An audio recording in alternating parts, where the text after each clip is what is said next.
Oi gente, tudo bem com vocês? No episódio de hoje temos algumas diquinhas de coisas de um streaming que eu tive o primeiro contato agora por causa do Prime Day, né? Que a Amazon tem esse dia que lança promoções especiais para as pessoas que já assinam o serviço Prime, que a gente associa só com o serviço de streaming, mas tem outras coisas também.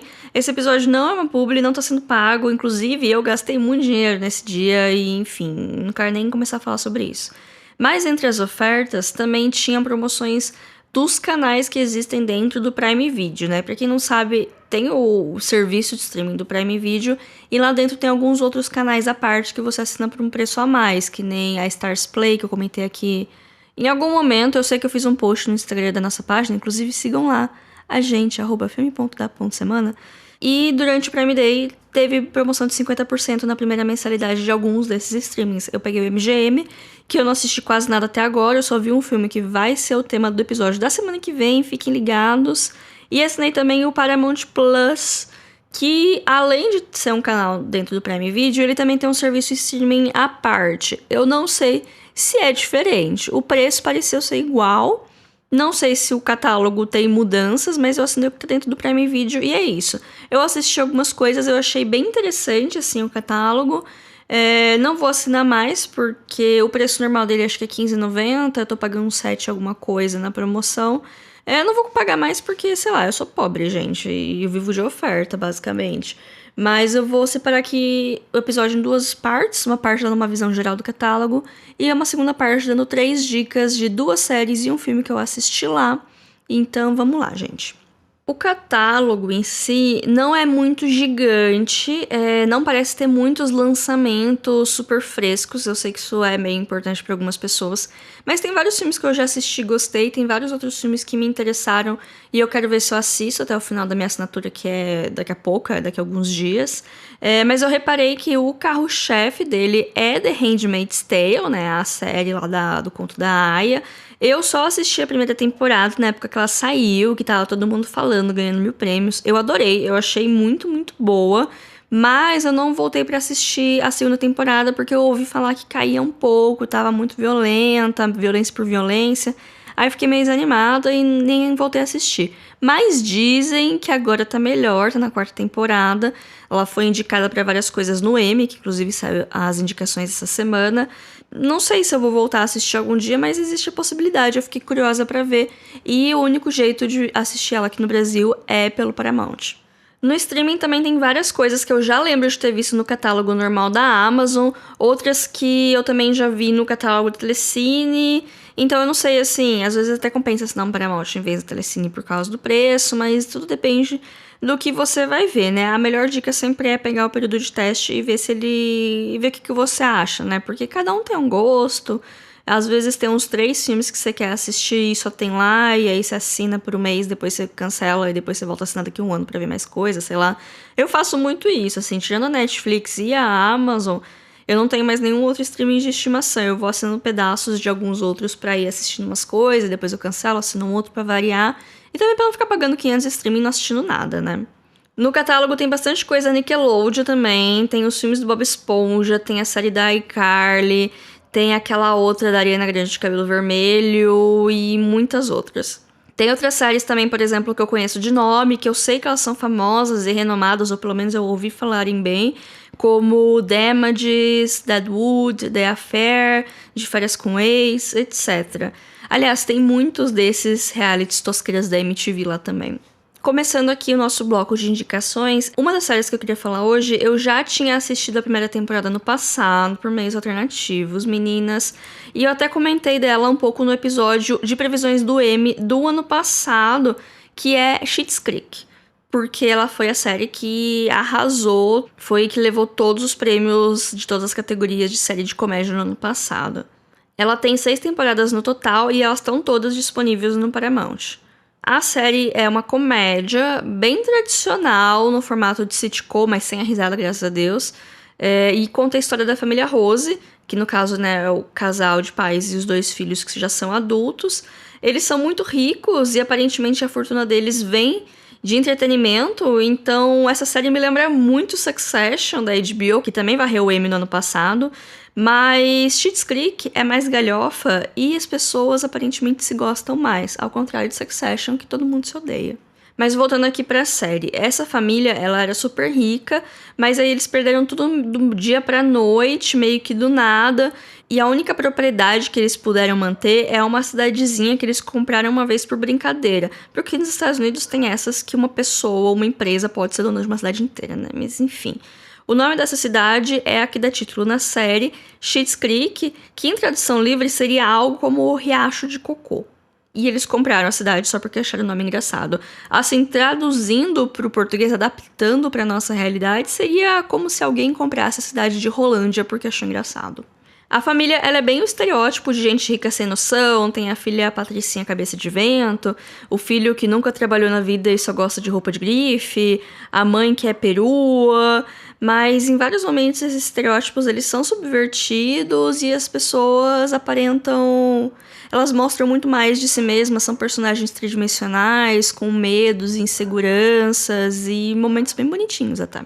Depois que eles perdem tudo, eles vão pra essa cidadezinha no meio do nada, eles ficam morando num desses motéis de beira de estrada e precisam conviver com os moradores locais, fazer algo da vida, tentar vender a cidade, nesse meio tempo tentar fazer algum dinheiro de alguma maneira, que eles não sabem direito como, e é assim que segue a série. Eles meio que sempre querem sair de lá, mas eles continuam sempre lá, então são 6 temporadas deles presos lá, e cada episódio tem uma história fechadinha, então é dessas séries que você pode assistir picado, por mais que ela tenha um grande arco acontecendo, você pode assistir vários episódios meio fora de ordem, assistir almoçando, assistir fazendo a unha, porque ela é bem tranquila, ela tem um humor bem... básico, mas eu não falo isso de uma maneira ruim, que às vezes tem gente que pode achar que isso é ruim, mas é um humor bem tradicionalzão, assim, mas não tem piadas ruins, antigas, que envelheceram mal, né, que tem muita gente que glorifica o passado, onde a gente podia entre aspas, né, fazer piada com, entre aspas, tudo e que ninguém reclamava, e a galera reclama de hoje, mas enfim, não é sobre isso. Não é daquelas séries de comédia que você precisa ter um PhD em cultura pop pra pegar todas as referências e entender todas as metalinguagens também. Ela é bem tradicional, ela é bem fácil, tem, é claro, as piadas sobre o momento, porque ela é um produto de sua época, né? Mas ela é bem tranquila, os episódios são super coisas locais e sobre coisas muito simples que acaba extrapolando, porque sim, porque comédia você precisa extrapolar, né, pra gerar esse humor. Tem muita coisa absurda. Tem um momento que a Moira, que é a mãe, ela começa a fazer campanha pra ser vereadora. Tipo, quão absurdo que é isso? Tem referência a Cidadão Kane. Eu falei que as piadas são fáceis, mas elas têm camadas. A maioria das piadas são fáceis, mas aí tem uma referência que vem do nada e te atordoa, que nem essa referência. Aliás, não é a Cidadão Kane, é a um comercial de vinho que o Orson Welles fez. Chapadaço. Mas enfim, gente, momentos. Eu tô vendo bastante essa série, principalmente pra almoçar, como eu já falei, porque eu gosto de ver uma coisa que eu sei que vai ser leve, eu sei que não vai me fazer perder o apetite, que vai ser divertido, que depois eu vou pausar e conseguir trabalhar sem ficar pensando no próximo episódio, meu Deus, eu preciso voltar a assistir. Então eu acho essa série muito boa pra isso, e pra ver com calma, sem pretensão nenhuma, distrair a cabeça. Então fica aí a recomendação de Schitt's Creek. A próxima indicação é a série Pen 15, ou Pen 15. É estranho, mas... vê como fica escrito, vê na descrição do episódio o que essa palavra forma quando ela tá escrita, essa palavra e esse número juntos. Pois é, eu não preciso nem traduzir a palavra em inglês porque é a mesma em português, né, gente? É bem uma piada a quinta série, e essa série, ela se passa na 7ª série, se não me engano. É uma série adolescente e ela é a definição da palavra cringe. O humor dela é desses de desconforto, de situações absurdas, de você sentir a cara queimando. E tinha momento que eu levantava e eu falava, eu não quero ver essa cena porque eu sei exatamente o que vai acontecer. Eu não quero nem ver isso acontecer. Isso aconteceu comigo assistindo essa série. Mas de um jeito bom, tá, gente? Eu prometo. As protagonistas são 2 humoristas de 30 anos, que elas também são roteiristas e criadoras da série. Mas lá elas interpretam adolescentes de 13 anos. Mas só elas são adultas. Todo o resto do elenco... são adolescentes da idade dos personagens deles, assim, entre 13 e 14 anos. Então já é bizarro ver as 2 grandonas no meio daquele monte de criança. Aí as situações são todas as situações bizarras que adolescente passa, sabe? E elas lá interpretando isso de uma maneira exagerada é ainda pior. Então vocês conseguem imaginar, quando eu falo cringe, dá pra imaginar. Além disso, como é baseado nas experiências delas, é uma série de época. Ela se passa no longínquo e glorioso ano 2000. Então, tem algumas coisas que são bem produtos de sua época, tipo entrar no chat do UOL, que deles é a UOL, né? Mas é a mesma experiência que a gente entrava no chat do UOL e de ver internet e ver como, meu Deus, eu posso conversar com todo mundo e tal, do mundo todo. Que é uma coisa que hoje é natural, mas quando a gente descobriu isso, sempre foi uma... Nossa, dá pra fazer isso. Mas tem alguns temas da adolescência que são bastante universais e mesmo independente de quando você foi adolescente, se você é adolescente hoje, se você foi adolescente 40 anos atrás, você vai se identificar. Tipo, o drama da primeira menstruação, a descoberta do seu lugar no mundo, o despertar da curiosidade sexual, as inseguranças, as comparações da sua vida com a da amiguinha, etc. Na verdade, é quando a série lida com os assuntos mais delicados que ela cresce ainda mais pra mim.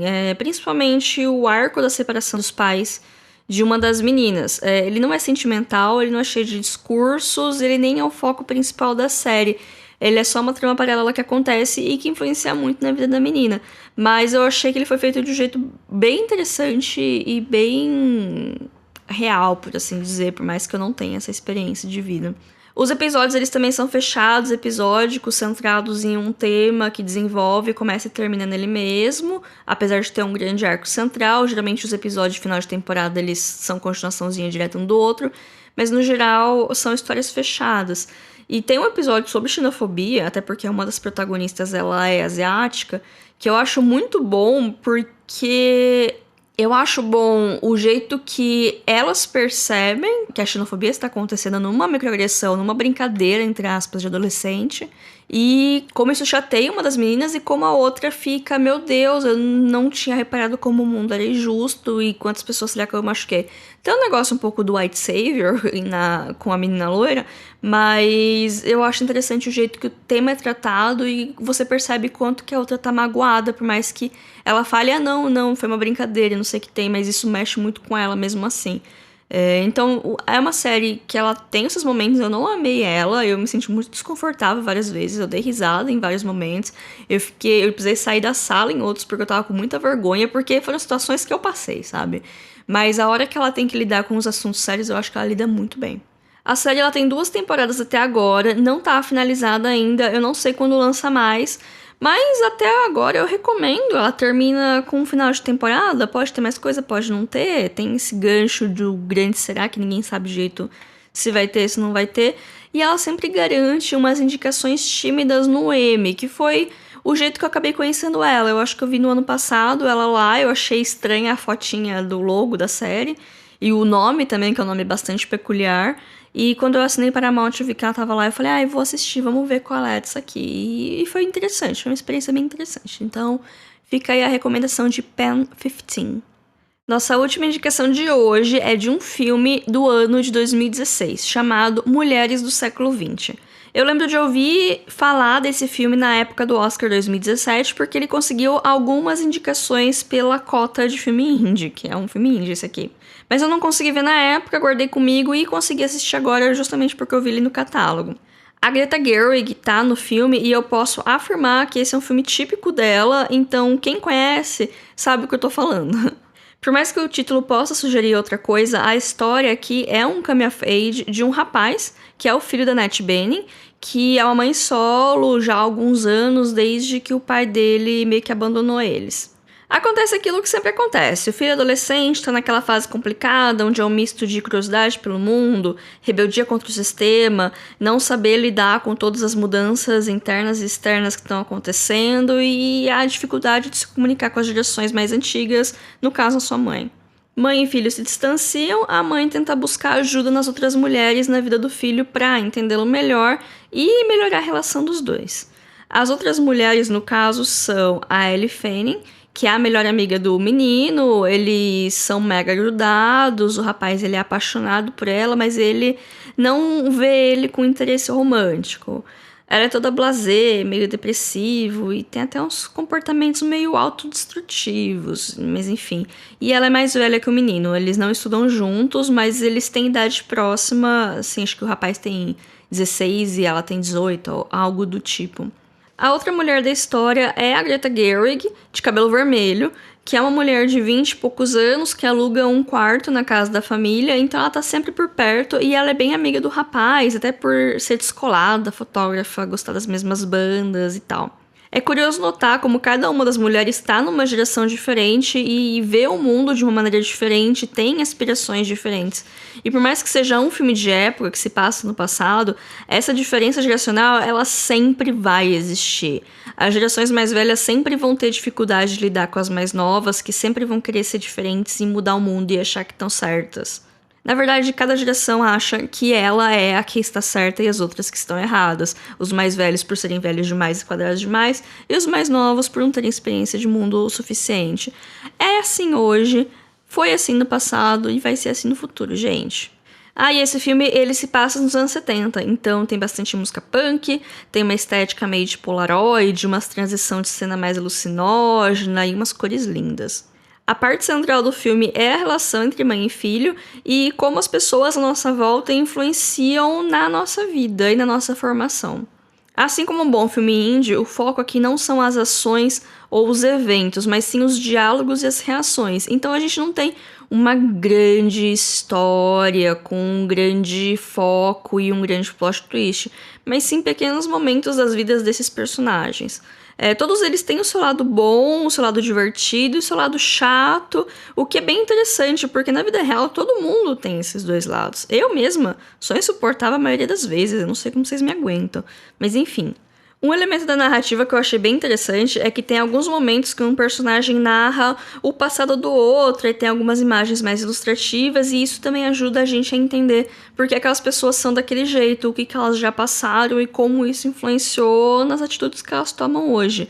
E também tem alguns momentos que é como se a pessoa estivesse no presente de hoje contando sobre aquele fato.